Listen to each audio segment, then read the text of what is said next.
പോകുന്നത് plastic bottle water fountain. അതിനു വേണ്ട സാധനങ്ങൾ: പ്ലാസ്റ്റിക് ബോട്ടിൽ, ഒരു സ്ട്രോ, കുറച്ച് കളർ വെള്ളം, ഒരു ചെപ്പ്, പിന്നെ ബലൂൺ. ഒരു പ്ലാസ്റ്റിക് ബോട്ടിലിൽ പപ്പടക്കോല് ഉപയോഗിച്ച് തുളയുണ്ടാക്കി അതിൽ ഇതുപോലെ സ്ട്രോ ഇറക്കി വെക്കുക. ഇനി പ്ലാസ്റ്റിക് ബോട്ടിൽ വാട്ടർ ഫൗണ്ടൈൻ്റെ പ്രവർത്തനം കാട്ടിത്തരാം. ഈ കളർ വെള്ളം ഈ കുപ്പിയിലേക്ക് കുറച്ച് നിറയ്ക്കുക.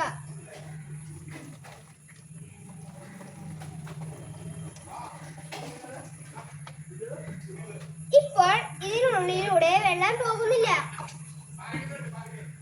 ഇനി ഞാൻ ഈ ബലൂണിൽ കാറ്റ് നിറച്ച് കുപ്പിയിലേക്ക് ഘടിപ്പിക്കാൻ പോവുകയാണ്.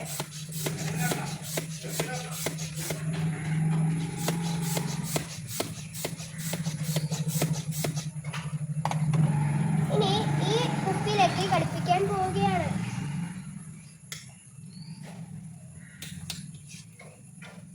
ഇപ്പോൾ ഈ ബലൂണിലെ വായു കുപ്പിയിലേക്ക് പോകുമ്പോൾ കളർ വെള്ളം ഈ ചെപ്പിലേക്ക് ഒഴുകുന്നു.